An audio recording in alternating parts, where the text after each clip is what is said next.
All right, now that looks like we're live. All right, guys, this is Mr. Cox. I'm here with an old friend.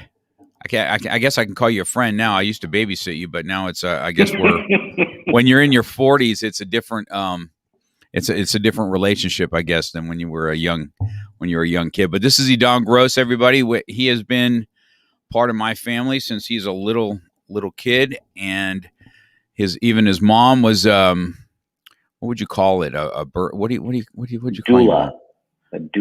A doula, and that she's the one that helped deliver some of my my children, two of my sons. That she was there in the delivery room helping out with and going through that whole thing. So this is how close that we've been for a long time. And your dad's rabbi, right? And if your dad has the most unique look, right? He's just the total rabbi look. I would like to see him one more time just so I can photograph him a little bit. You know, he's got those awesome features. This is what you get to look forward to, dude, is that beard. Is it getting gray? This one? Well, yes. Getting a little sparkles. You're not married yet, right? I am. I got married back in December. Oh, you did get married. We haven't made an official Facebook announcement yet. Oh, so then it didn't really happen, right? Right. Relationships don't count until it's actually Facebook thing. I didn't know that. That's good, man. That's good. Well, then you will be getting gray. They're starting to come, right? That's right. So I've told everybody about, there was a time that you were with me quite often as a young, because you trained with me, and you started in martial arts. Let's get to your beginnings first, okay? Let's talk about your brothers and sisters and your parents. I'll let you introduce all them, and then we'll talk about being young and where we kind of met. Okay, so let's start with your family first. So. Family folks are both actually rabbis. They've been in the congregational life since I was since before me. So I was born into that congregational life, born in the cloth. I am the oldest of four siblings, 3 boys and a girl. Mom and dad like to call them the A team and the B team. They had myself and my younger brother only a few years apart. Then there was a nice little gap in between the next two. So I've got 16 years basically difference between the youngest, my baby sister. So, but at the ripe young age of like 4 or 5 years old, my folks decided to put me in martial arts over at Tarzana Karate under Grandmaster Ichikawa. And that's where I met you. I think we were both green or red belts, I think, when we first really we were put into the very first martial arts ballet to do the finale together, right? That's correct. I remember. So gosh, that was a long time ago. So we were either green or red at the time that we did this. And I know that we were the very last thing to do. So people that, don't know, I've talked to you before about all my tournament days back when I used to really compete a lot. And this is one of the gentlemen, he was small and compact, and he was just you were just a phenomenal athlete as a little kid, right? So I was able to pick him up with one hand. I was able to throw him on the mat. We did one thing where you would hold the staff, and I would literally lift you. You're probably, I don't know, probably 10 to 15 feet in the air, and then we would we would do show stopping. Those were some pretty impressive show stopping moments. I mean, you would tell me to swing it from the butt of the staff as hard as I could at you, and you would just take it, grab the staff, and just flip me over. And it wasn't always a mat, if you remember. We competed in some places where it was a nice basketball stadium. That's correct. You're right. That's exactly what we did. And I tell everybody that. I said, these nice Swain mats is not what we had. We didn't even have nice Swain mats when we first started. When I first opened Chatsworth Karate, we went and looked at used people that were throwing their carpets away. We got used foam underneath, and that's how we started. So yeah, it's always been kind of for anybody that's competed before. The difference is when we would practice, when we would train, and you'd be able to swing me over and almost pull it a little bit as you let me down. But once the adrenaline gets going when you're in competition, it's all just no holds barred. Wham! That's it's I know I was kind of reminiscent about that last night. I was like, man, we did so many shows, and we did it. I don't know if you remember when we used to go to the Burn Center and we did it for all the children there. You remember that, right? We did. We would just had a show-stopping thing, and I don't know if you remember when we were at Thousand Oaks, how we whooped Jason Flame and his brother's ass on that tournament. I just want to make sure I bring that in there for Jay in case he's listening. There you go. I do remember that we did have a nice run there where it got to the point that we were asked, I believe, at a couple of tournaments not to compete. That's and correct. To just put on a performance, right? That's right. Yeah.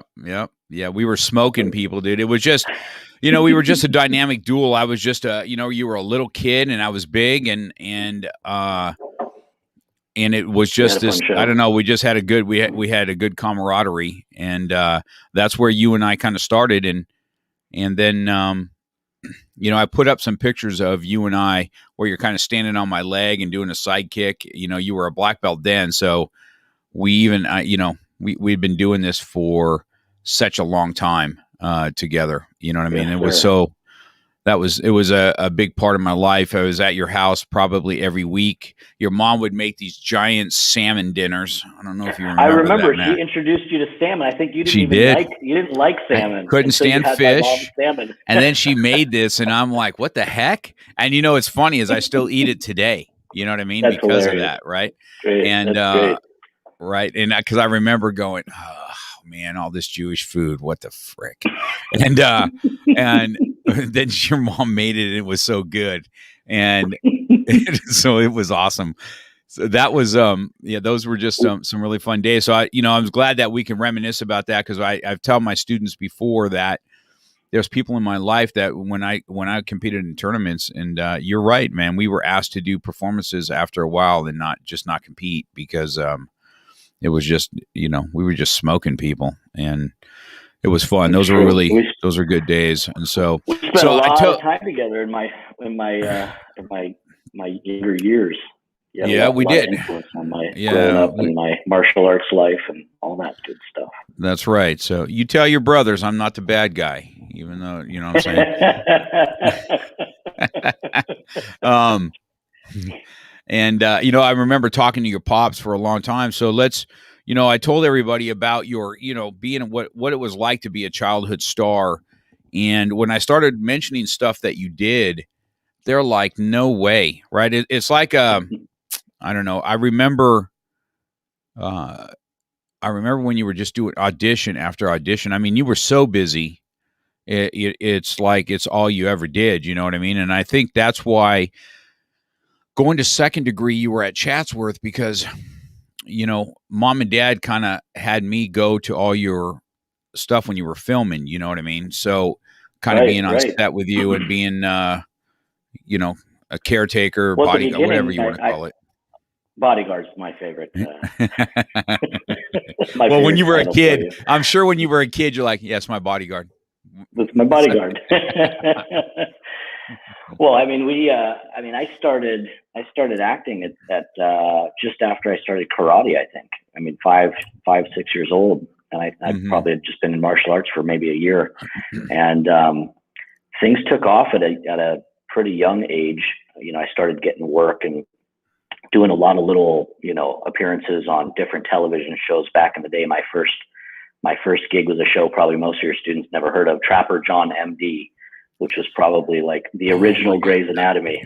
That's right. I think that's the takeoff from MASH, right?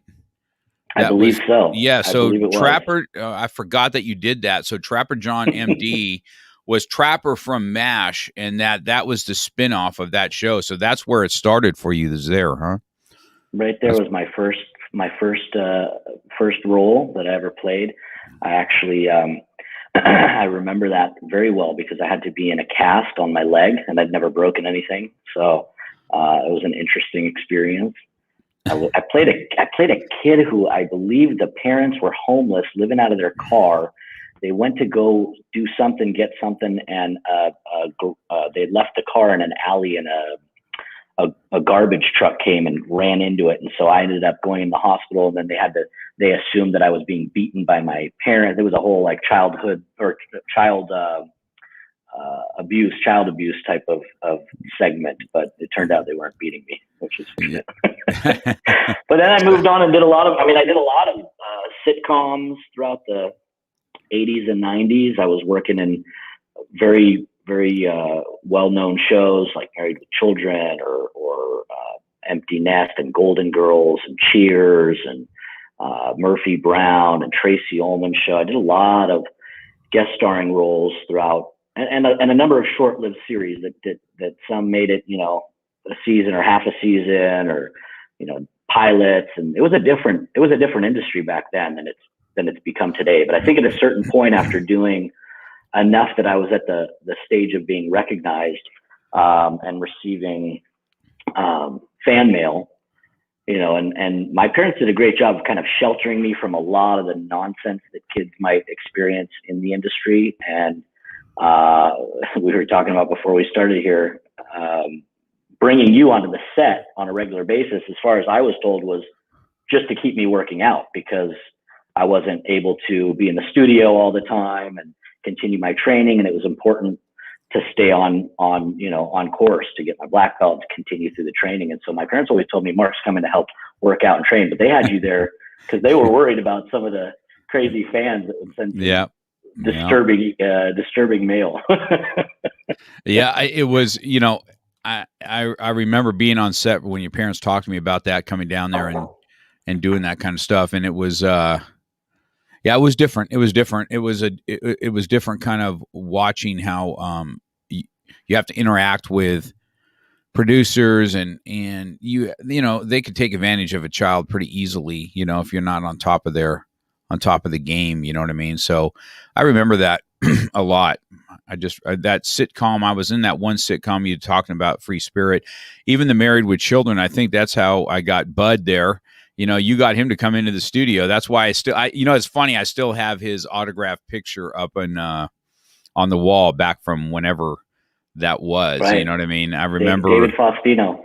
Good dude.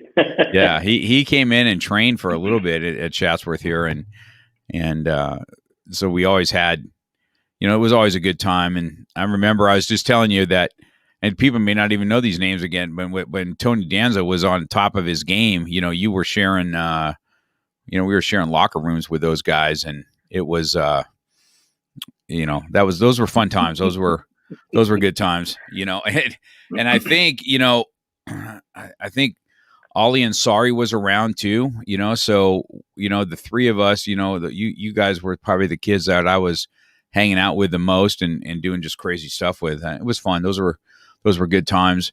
And I think the martial arts, you got second degree, right, in Tongsudo, right? And then it really you kind of got busy. So, the famous karate movie, Best of the Best.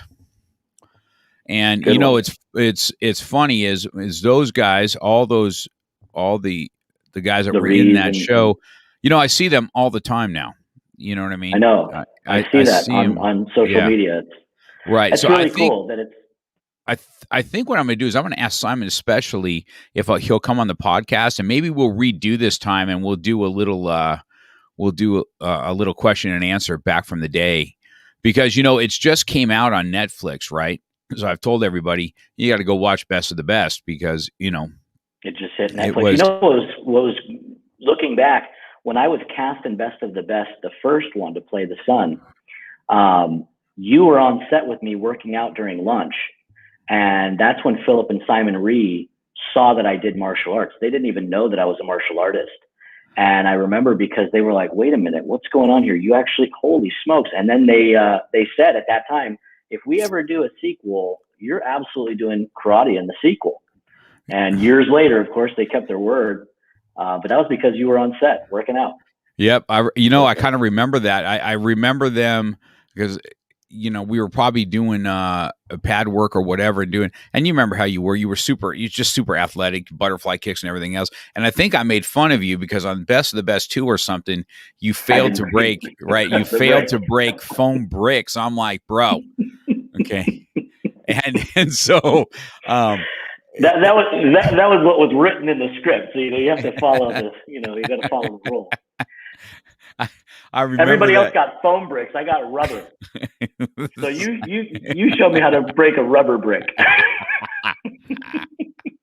That'll be a good time. And yeah, that was so. It's funny. I think I sent you a picture one night. I'm like, I was sitting at home, and I'm like, Best of the Best. No way is it on Netflix? And I flip over, and you're there, and I took a picture of myself doing that, and I was like, that was. I said, man, I remember that. I remember being on set with you and doing that thing. And it's funny now because last time I saw Simon, I asked him, I said, do you remember Edan? He goes, I totally remember him. I said, he's not that cute little kid anymore, just so you know. It was not too long ago. I do some of these. It's crazy because some of the roles that I did have, continued to be, I guess you could say almost like Best of the Best has become a cult classic in the martial arts, movie world. And some of the other roles I've done. So I do some private signings when I'm supposed to go on some of these conventions.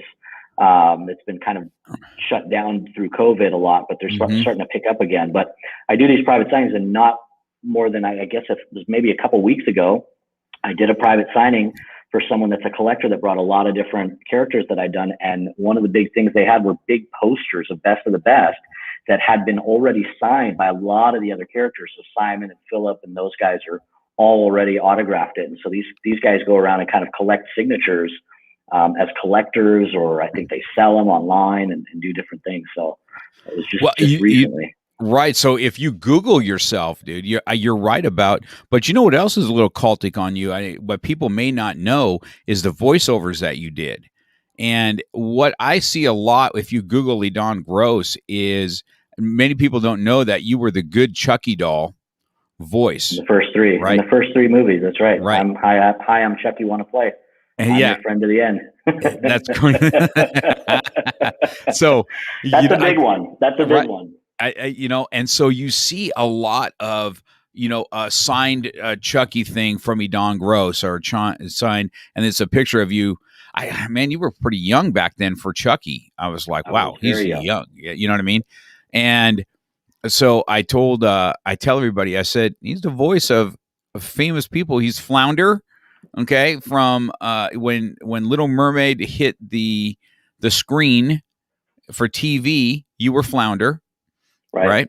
And I said, he also was, I believe, a Teddy Ruxpin voice. Were you not? It was the doll called Corky. At the time of Teddy Ruxpin, there were some other dolls that you could buy, throw a cassette tape in the back, and they would sing and tell stories for kids. I did a whole series of those called Corky, and he had a sister named Cricket. So those were cool too. I did some Tiny Toons and Ren and Stimpy, and there were some other cult classics that, it's amazing to see how they kind of continue on and get played all over. I mean, I get these reports and these residuals and stuff, and see that things play in all different countries, all over the world, that a lot of these episodes get replayed, and it's impressive. Right. It keeps you remembering stuff from so many years ago, It all started over 35 years ago. Right. So seeing you go through that was all those, reminiscing of the Chucky thing. So you're doing the good Chucky. Did parents let you see the Chucky series so you can see what was up? I was taken to the, it's funny because the doll that I voiced, that Corky doll, looked a lot like Chucky. Chucky was definitely, there was some sort of similarity there. So I went to the premiere of Child's Play, and I don't know if I was 8, 9, I was a young kid. And I remember coming home, and that movie had an impact on me, because when I got home, I took that Corky doll that I actually had in my room, and I took that thing out to the living room. I mean, that's how young I was. I was like, this is not going to be in my room tonight. Scarring. But Yes, I was on the set a few times. I got, because most of everything I did was in a sound booth. But I was invited to go and hang out on the set a couple of times and meet some of the other actors and see what they were doing, what they were filming. But that was a cool character. That's now that you look back on it right now, how awesome is it that that's what you were, every time the Chuckies come out, I said, I know the good Chucky doll. That's who I know. It was nice to be the good something. So we have, so we got a question here for me. Okay. This is another, her son is just now starting with his acting career, by the way. And he was in Cobra Kai, just so you know. He's one of my students. Oh, and really? I love that. Love that series. Yeah, that's awesome, right? So his name is Ohanis, but it says here, she's asking, did your passion for martial arts feed or hinder your acting career? Do you ever start working so much you lost interest in martial arts? Asking for my own knowledge.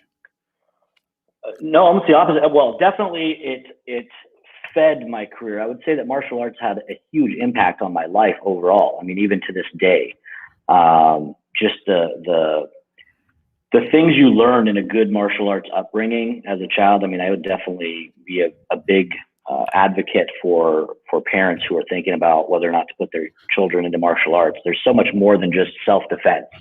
It's so much more. I mean, the perseverance and the indomitable spirit, all the things that you preach about martial arts as a whole. I mean, I think they help.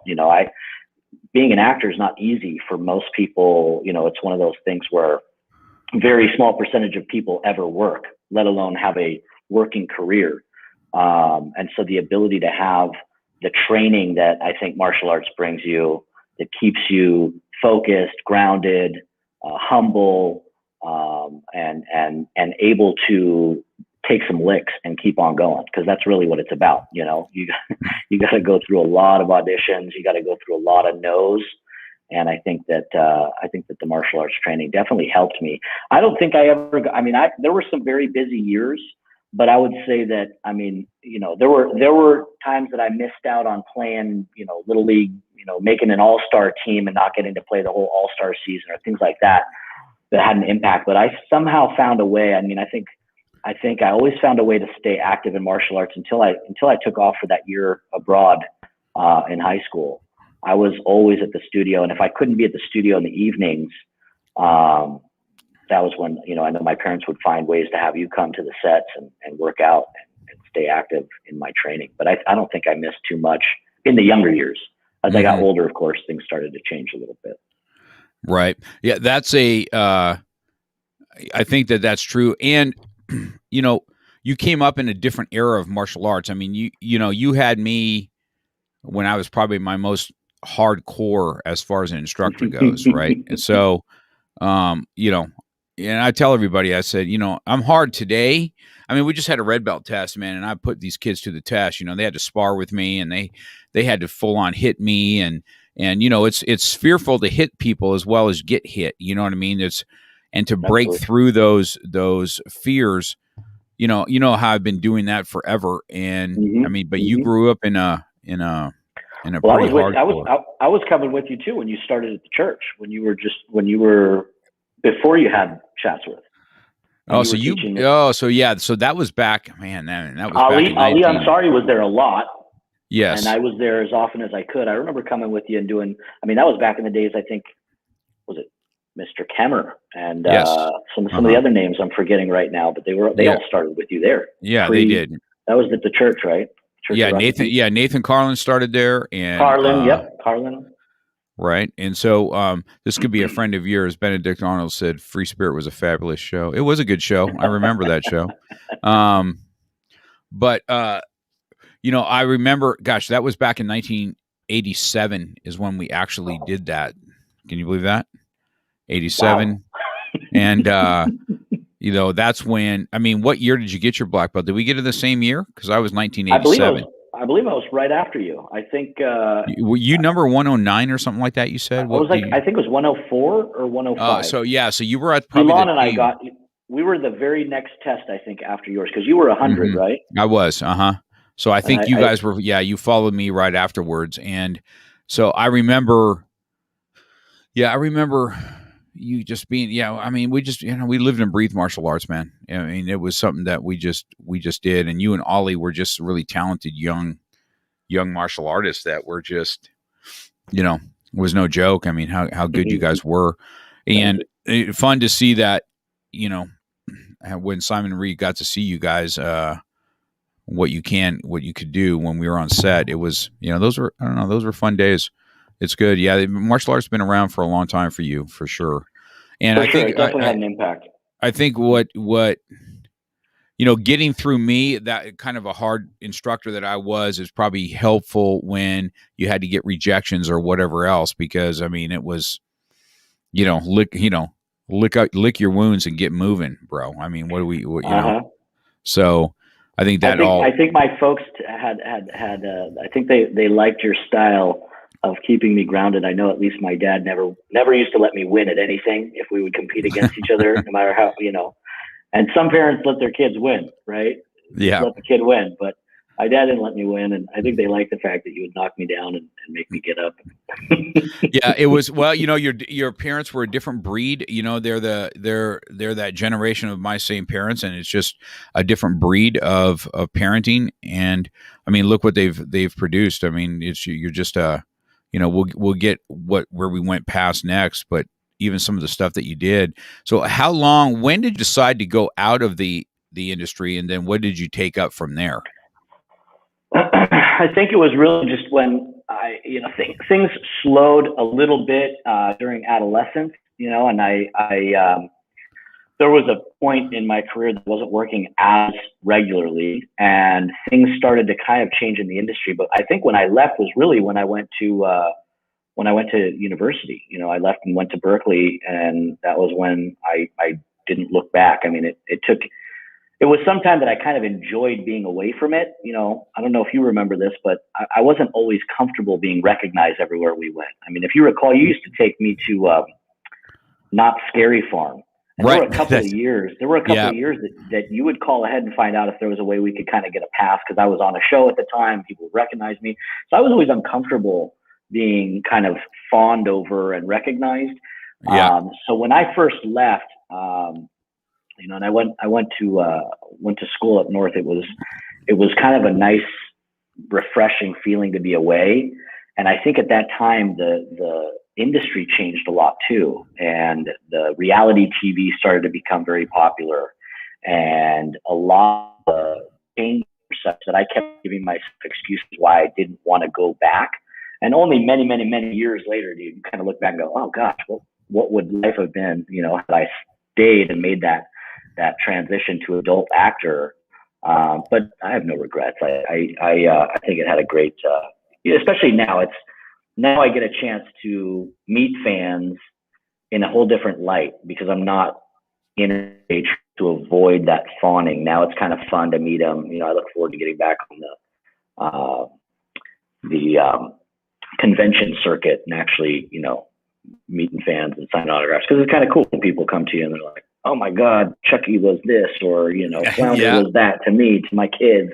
That's a good feeling. So, yeah. So they have that, I see that the Midnight Stream, which is a Halloween one, is coming back. And, I don't know, I don't know if you've seen Louis Macedo here. He's one of the brothers on Breaking Bad, and he's a close friend of mine. We did a podcast together. Right. The two brothers that those two guys, they're both serious martial artists, and people don't know they're both Thai boxers, and the one, they've both fought in the cage. They've both fought Thai boxing, and wow. And he's an awesome martial artist, and they're on the circuit now, because Better Call Saul is filming again, and they've got quite a role in there, and so they go do these circuits too, but those guys are so fun.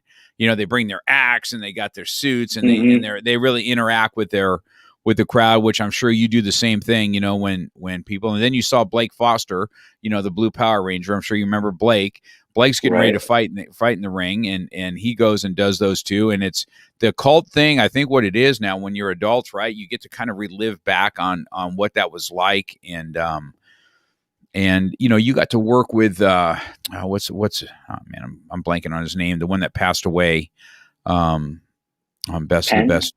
Chris Yes, Penn? yes, Christopher yes, Penn? yes, Sean, yeah, and Sean Penn's brother? yeah, Sean Penn's brother. So I remember you get to work with him.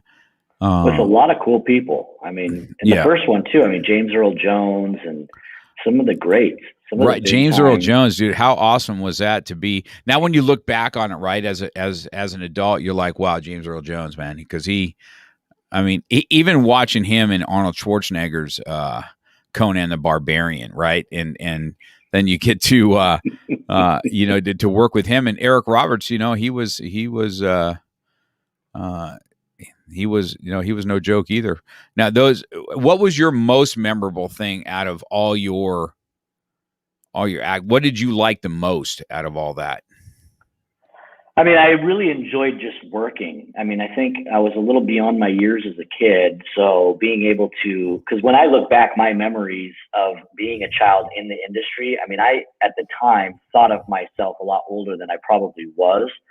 So overall, just being able to work and be on set with, not just the actors, but the crew and just, the people that all make a production happen was always fun. But when I look back at like memories, because there's a lot that, occasionally I will Google myself just to remember some of the stuff. Oh, that's right. I did, I'll forget that there were things that I had done and it'll bring back memories. But some of the fun stuff that just sticks out in your brain, I think, besides the roles or the experiences day to day on a set, were, some of the cool experiences of premieres or big, parties that were thrown, that I got to go to as a child, big ABC or NBC, affiliates parties where I remember we had, one that we got to go to where the big act was George Burns performed, and did a set, and then, the Pointer Sisters and like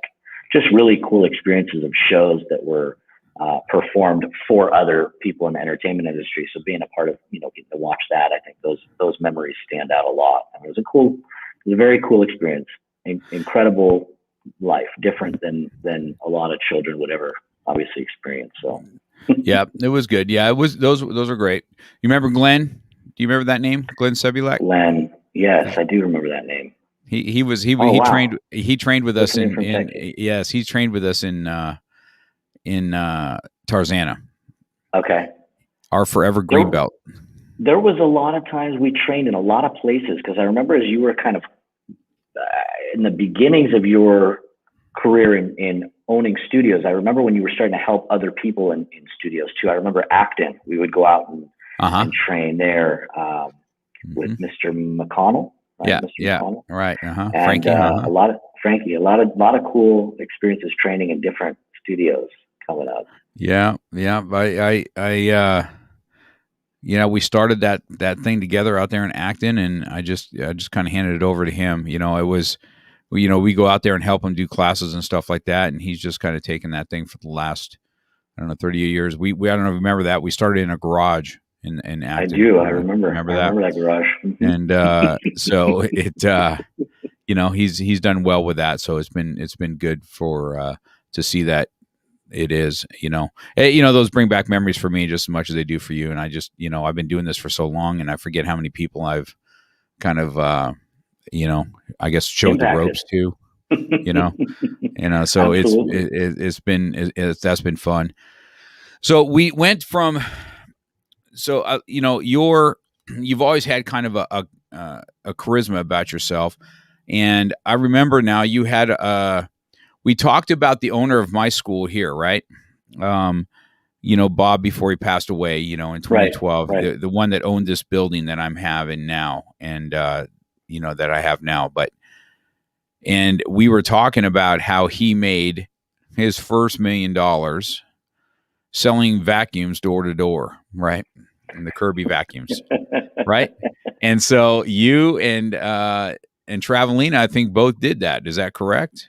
Was it Travelina? That was a nice little Travelina, Fred Travelina. That was a nice little training ground. I think, I had a knack for sales. And I think, again, the martial arts training, learning, perseverance, helped a lot. But and being in, you know, entertainment and putting on shows, I mean, that was kind of the thing was, you know, you learn how to cold call, because a lot of people, when they get into business, they don't realize that any business you're in, if you're going to be successful, you have got to be able to take rejection, keep on going. Because entrepreneur, you know, to be an entrepreneur, you got to keep on going through everybody around you telling you no, and all your customers or clients or different prospects saying no. And so you got to learn how to prospect.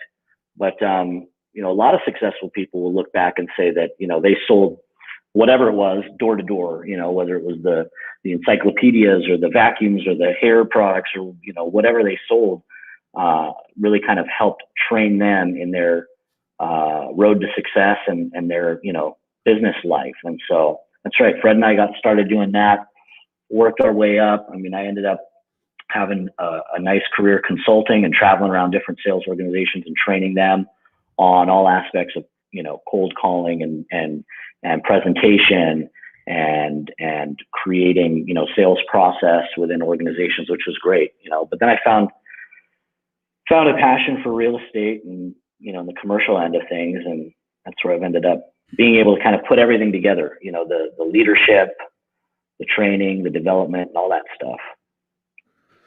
Well, I think that I think we've always been connected, so we've always was. But I remember you even. I don't remember you being on the road somewhere. Were you in Colorado selling vacuums? I had a franchise out in Colorado. That's what it was. I had built a franchise, and but we've stayed in touch throughout the years all the time. I mean, I remember coming out because you bought one. I did.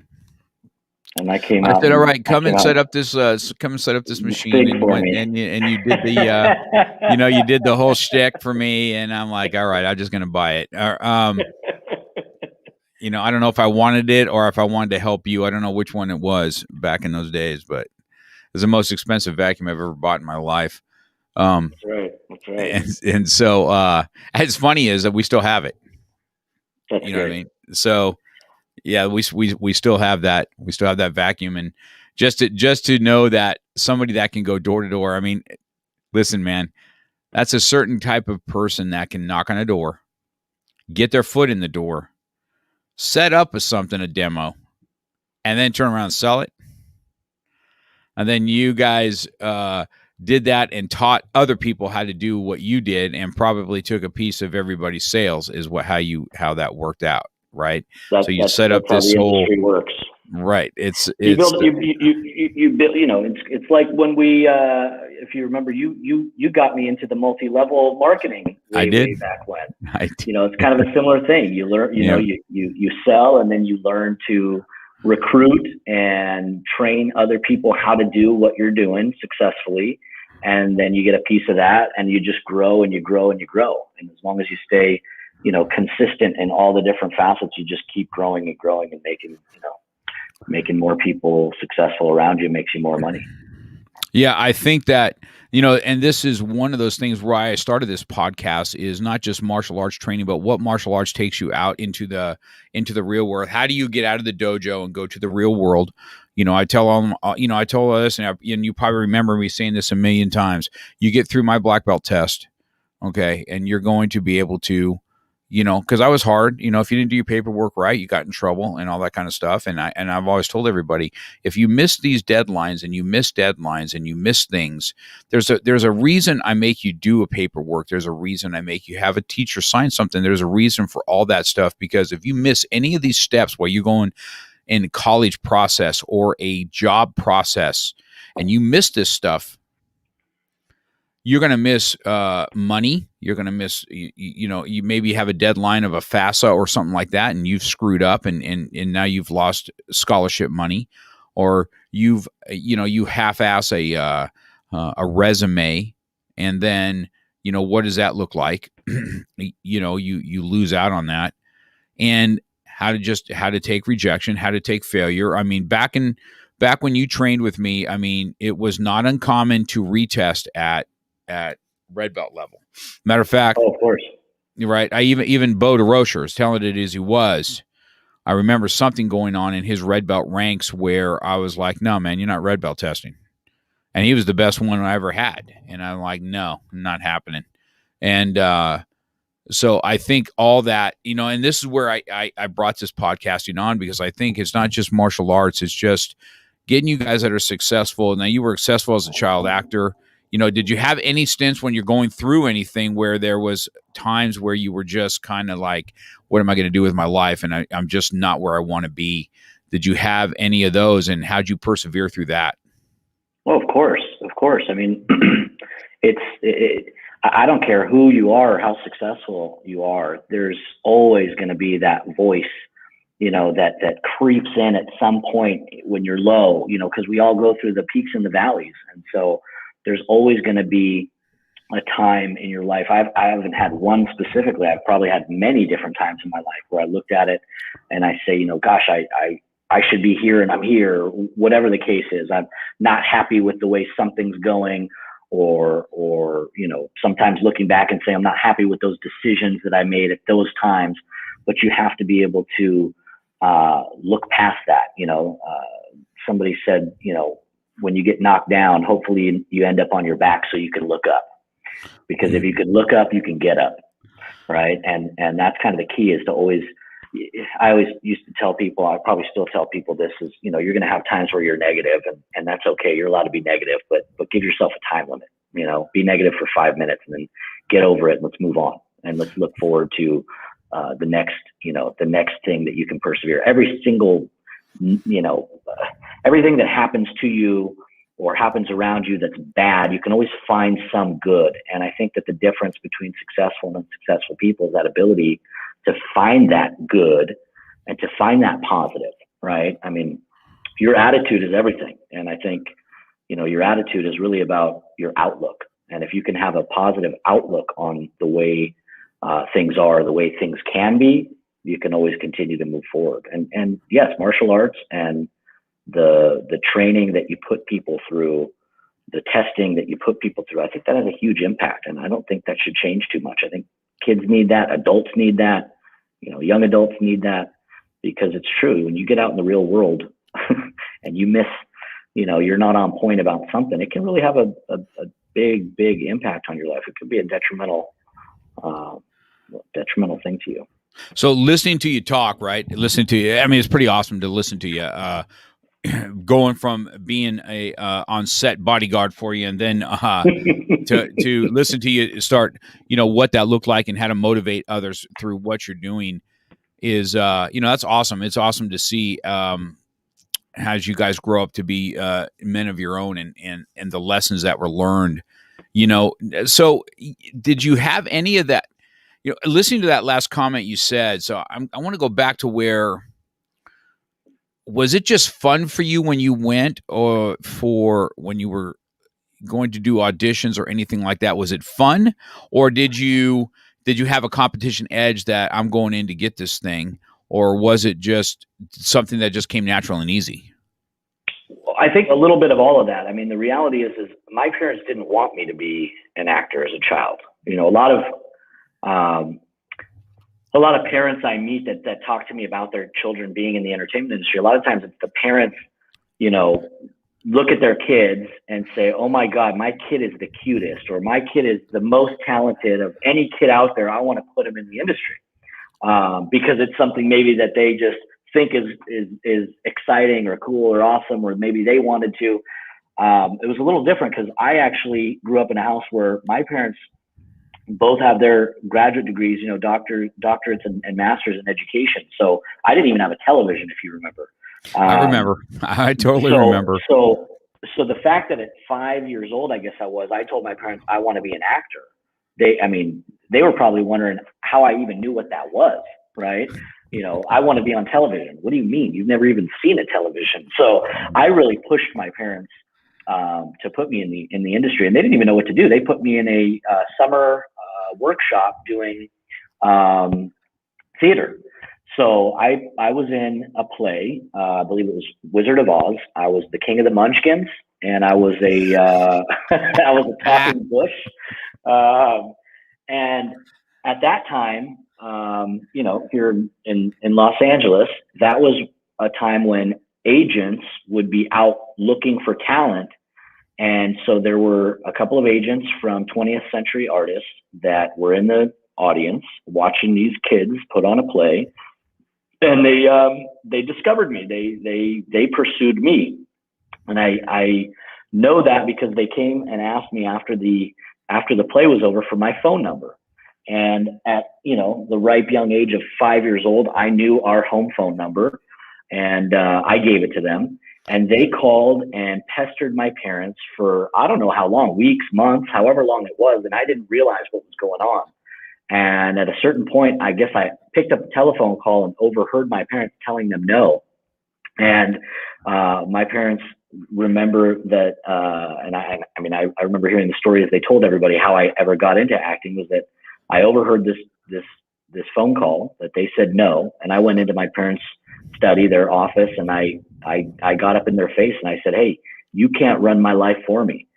And and they were like, "What? You want to do this?" So I wanted to do it. And I think that a lot of it, the auditions, they were fun. There were times I was pulled out of school, elementary school or whatever, to go on an audition or whatnot. I mean, there were many, many, many days growing up that I was stuck in the car on the 405 traffic, or, traveling from Hollywood to Burbank back to, for audition after audition. And I think for the most part, it was a lot of fun.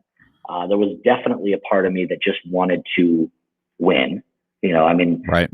Going from an audition to a callback to being called in front of the producers or the director or whatever. And, in the television world back then, was getting to network was the final stage, where it'd be down to 2 people for a role, and you'd be in there in front of the network executives.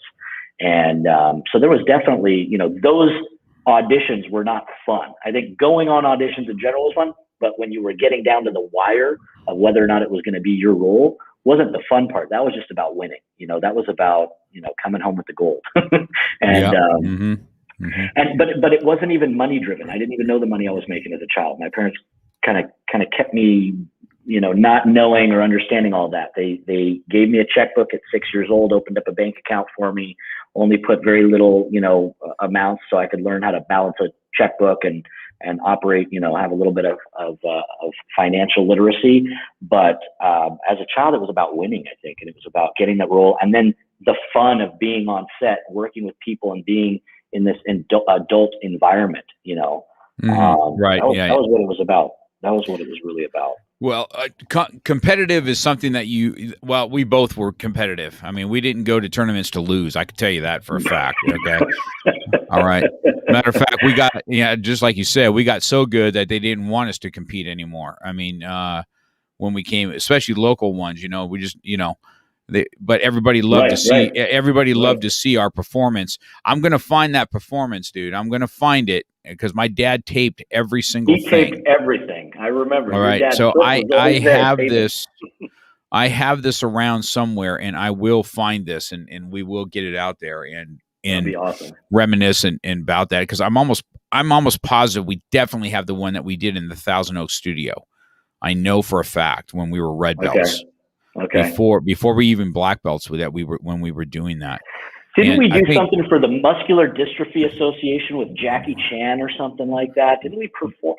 Yes. Yeah, we did. Yeah, we sure did. Performed it, one of those. I mean, and what's funny too about the competition was when we were, I would say, honored by being asked not to compete, just to perform. I mean, I remember that being kind of something that bothered us. Like, right. What is that? I want a trophy bigger than me. That was all about finding that big trophy. Yep, I remember. I remember. So you've been a competitive dude. I was just wondering, because I remember how much fun you had too, and it was fun to watch you, live through that. And because of you, I got to meet all those same people, and because of what we got to do together, just like you said, we got to go do a lot of stuff. And it's great for me to be able to reminisce with you on this, because a lot of my students, dude, I don't put all my trophies out. I don't put all the stuff out that I did back in the day. It just, right. I did it so much that it was I'm such a competitive dude that it was just something for me to do. So it's fun to reminisce about that. So if we fast forward to where you're at now, so it naturally it leans into, I mean, we've already had talks. I watch you put up your business now that you selling commercial real estate, and what that looks like in a very competitive world. Of course, you've already started to build a team, right?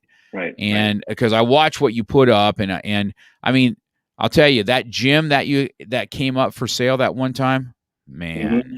I was biting at the chomps for that. You know what I mean? I'm like, That was a great location. how do you have that? And it went to went to shit. I don't, that was a beautiful facility, but Well, it was. I mean, that was a sad story because that was right at the, that was right during the original lockdown, and the owner of that property had leased it to a gym owner. He had a boxing gym, and he was a trainer. But I don't think that trainer came through your training because, as soon as he got knocked down, he gave up, and right. that was kind of sad because there was.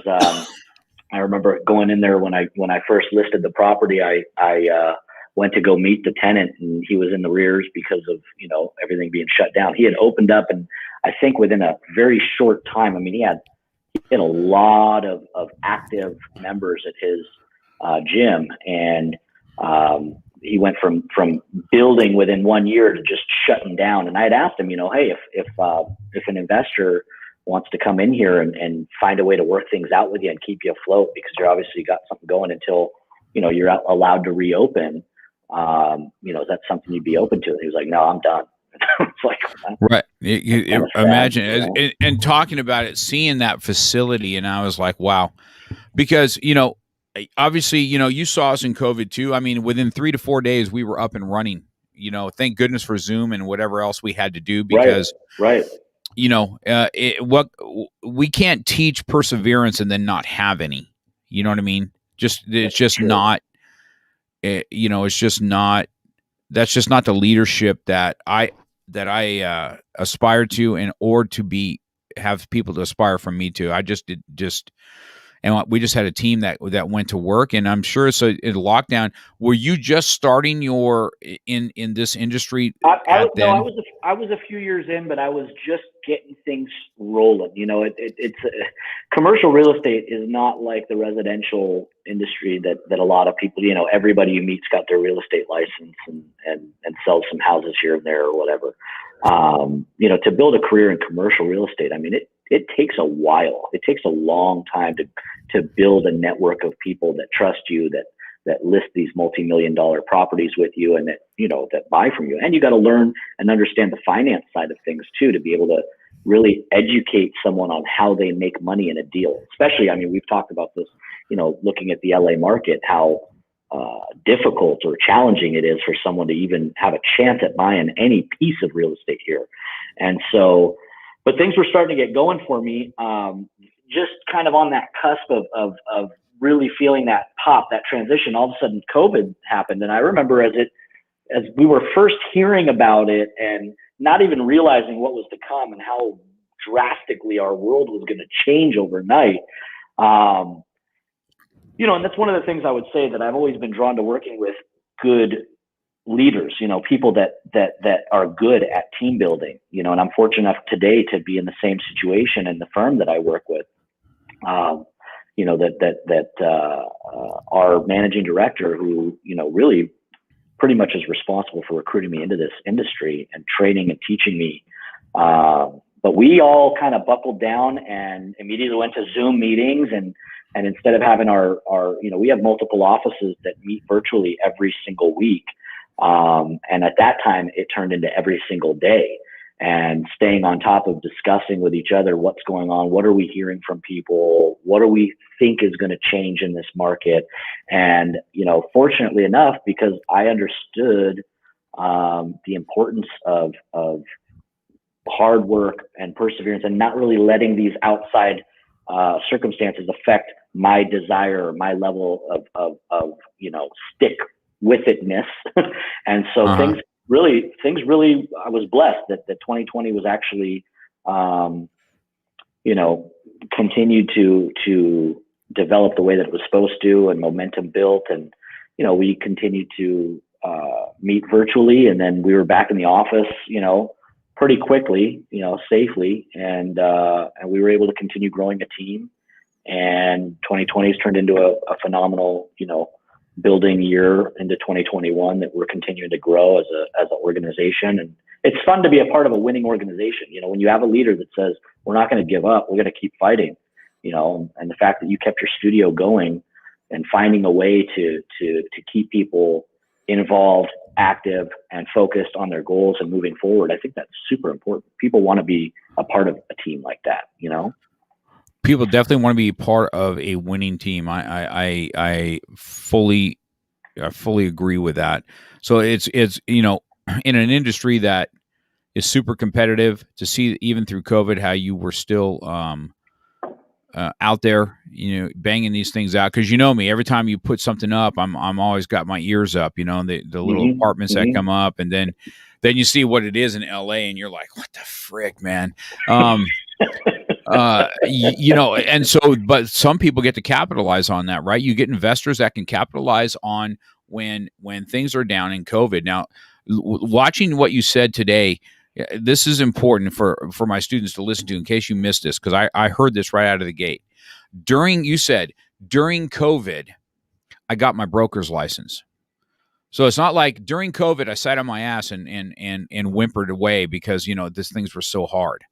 Any of these little checks that I got, I kept paying employees, but I would invest into the studio. I would not, whether it's better video equipment or whether it was this. And then during COVID is when I really pushed this podcast. I said, I'm not just going to sit around. We're going to continue building, and we're going to continue pushing through something else. So I have this time, and how I am. I read a lot about things before I just jump into them. I like to have the best equipment when I do things, and I jumped into this podcasting thing originally when I was first doing my 75 hard and losing 100 pounds. That's when I first was like, okay, I have something, people are asking me about. And then it goes into this where I've been so lucky to be around people that have got this kind of a mindset for others to learn from, that I wanted to bring these guys on. And so you can hear what it's like. So I think that is a pivotal thing that I heard you say today. During COVID, I got my broker's license. I was like, that's the winner's mindset right there. That's somebody is like, you know what? I'm going to take advantage of the time down, and I'm going to further it, because we're not always going to be knocked down. It's just not. Okay. I've been knocked out, but I wake up. Okay.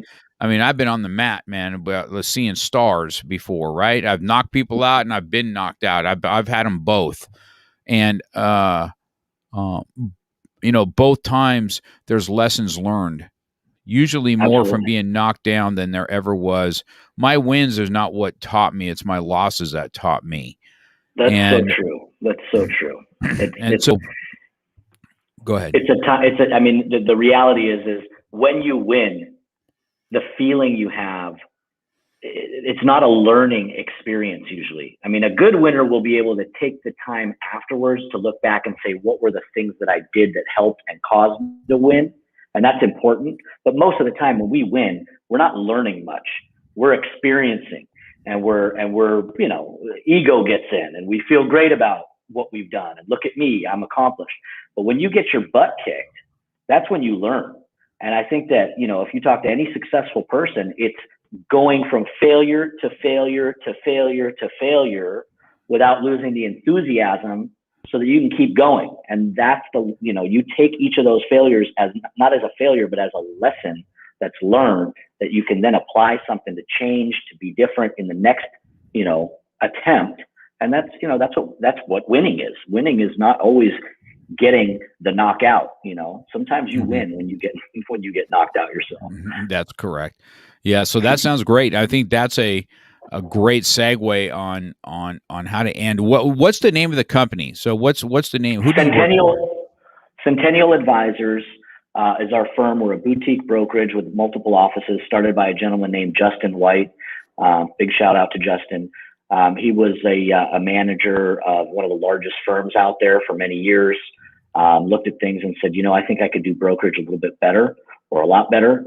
And he built a really great collaborative team. And, we specialize in working with private owners, private investors, in helping them, buy, sell, transition from, smaller portfolios to bigger portfolios. That's kind of the fun, is helping, owners that might have, this one investment or these 5 investments that they made at, 20 years ago, that may be the biggest part of their net worth today, their retirement, their legacy they're handing down to their kids, and being able to find opportunities to help them grow and increase, as well as finding new investors that want to somehow get started, and don't quite know how do I start buying apartment buildings or retail shopping centers or things like that. And a lot of people today, I think the way they do it is they pool together, and so we can talk about that another time, but getting, partnering with other people and everybody putting in to be able to get started, because the way that the real estate market works, especially in Southern California with appreciation, and, this is such a great area to own real estate. If you look at property values, from 10 years ago, 20 years ago, or 30 years ago to what they are today, and just imagine what they're going to be like 10, 20, 30 years from now, it's all about, the best time to buy some real estate out here is yesterday. That's good. You're 100%. That's it. Yeah, you're 100% right on that. And I think that's some great advice. And that's the beauty of the show, to see the diversity of what comes on here and where you have success in one part of your life, and then you bring that into the next level, and now you're making other people successful by being what you have to deliver and making them successful, because it sounds like you have a passion for it, and it sounds like, hey, when somebody involves in this, 2 years from now, they're going to look at me and go, man, I cannot tell you how stoked I am that you did this. I mean, look at everybody that bought property, or look at the market right now, where it's just, it's starting to kind of bounce down again, because people just, in California especially, I mean, what the average price of a house is, what, $700,000, $800,000, and I told you before, I bought a piece of property out in Georgia one time, a little 2-bedroom, 1-bath, and it cost $42,000. All right. Right by the college, $42,000. That's less than a car. Okay. You can't buy a truck for $42,000. And so, just watching that. So I think that, we spent a good hour together today, so I'm sure you're busy, but I think that it was a good segue to hear what you end with. I think the last thing I usually do with the guest is let them, why don't you, I know you so well, dude. And it's a shout out to your parents. I've heard you talk about your parents quite often, and I was there the whole time. I remember when your dad talked to me about, Edan doesn't know what kind of money he has. I'm not going to tell him what kind of money he has. He's not buying freaking Ferraris and all this other kind of garbage. Your dad just wouldn't have it. Matter of fact, I think your dad, even, his limited knowledge was back then, I think he invested money for you, you know what I mean? So that you had something when the time came, and that's probably gave you your boost in life that you had. And so it's a good testament to both your parents. They're good. They're really solid people that I really miss, because I think they're in Colorado now. I almost looked them up, when my nephew passed away, the firefighter. Right. My mom, my sister's boy, Cody. I was there, and I wanted to see your folks so bad, but man, it was such that I just couldn't make that happen. Now you notice I've tatted all up. So my tattoo artist, Danny Black, is in Colorado. So if I ever get back there, I'll make sure that I'm gonna look up mom and dad. I'm sure they'd love to for see sure. It. Absolutely. Yeah. So that would be good. So. You know what? Why don't you just end? Give a 30-second, 1 minute. What you think in life? What's your best lesson for winning? Why don't you just end with that? Best lesson for winning. Yes. Wow. Well, gosh, I mean, being that this is, kind of a martial arts podcaster in the martial arts world, I mean, I think some of the best lessons for winning definitely came through my young start in martial arts, being able to just move up the ranks and go through days of being in, learning something, learning how to use it, not being good at it when you start, no matter how, with all the wonderful things you said about my athletic prowess as a child. I mean, you learn a new form, or you learn a new one step, and you don't have it down at first, and being able to continually repeat it. And I think that the important part about winning is learning the repetitive, when you think about baseball players or basketball players or any sports athlete, or martial artists, you've got to be in there repeating what you're doing over and over and over and over again until it becomes second nature. And then you've got to be able to perform it when it counts, when you're put to that test, right? And I think that winning is all about practice, right? Repeat, and get it down until it's second nature, and being able to perform it on the spot. And then once you've had that accomplishment, recognizing that you haven't arrived yet, there's another one to learn, and there's another one to repeat. And I think that's the secret to or the biggest thing I could probably put out there about winning is recognizing what it takes to win is a lot of repetition. When you don't feel like it, I tell people a lot of times that if you continue to do the things you're supposed to do, even when you don't feel like it, that's really when the magic happens. That's when you really start to win. It's especially with entrepreneurs, it's getting up every day when you don't feel like working and doing it, because that's, what you're supposed to do. And, sometimes it's hard, but you got to create that habit. I mean, that 75 hard, I watched you go through that multiple times now. And it's so impressive, because the reality is you have to continue doing that till it becomes a habit, where when you got to the end of it, you were like, I got to keep doing this. I got to do it again. And then you bring other people in and around it, because the repetition creates this habit. And once winning becomes a habit, you don't want to stop. It's the best drug out there. That's right. So, yeah, that's true. That's 100%, dude. That's really true. I think that watching, this has been really fun for me to kind of reminisce back down on what we, our relationships and what we have. Watching you as a grown man now, and where you're at, where you're leading others, and you're still in this entrepreneur mindset. It's just one of those things. You know what I mean? So this has been a real fun hour. So everybody, if you're going to get a hold of Edan, once I do this, everybody, that I usually do the audio portion too. It'll be edited, and it'll be out some point today, and I'll send you the link and stuff that you can send to everybody if they want to just hear the audio portion of this. So sometimes it's hard to sit and watch a whole video. So I always have kept with my roots of having an audio podcast. And so this will be in the audio format. If also on my website, it's just markcox.com. It will bring, Glenn said, it always brings back good memories. You'd remember him when you see his face. When you go to markcox.com, you'll be able to have another page with you. So that little intake form that you sent, there'll be a page with Edan. All your contact info is in there. So both if they, you got old fans that want to say hi to you, or maybe you've got somebody that wants to invest in business, and now they have somebody that, wow, I feel like I know somebody now, because you know how it is when you're going to do business and something like that. It just feels better to know somebody, or know somebody that knows somebody that you feel that you have that confidence with. So we'll make sure all that stuff's up on there. And reach out to me. I mean, if you're looking to even change careers, I've been through it, so I know what it's like to kind of make a shift and to work, side by side with somebody that can help you kind of make a change quicker, try to find a way to shortcut that learning process too. But yeah, absolutely, I'm available. Yeah, so this will be great. You guys, you're welcome to reach out to him. This is a very down-to-earth guy, a very down-to-earth family. It's just been that way ever since. He's been family with me for a very long time.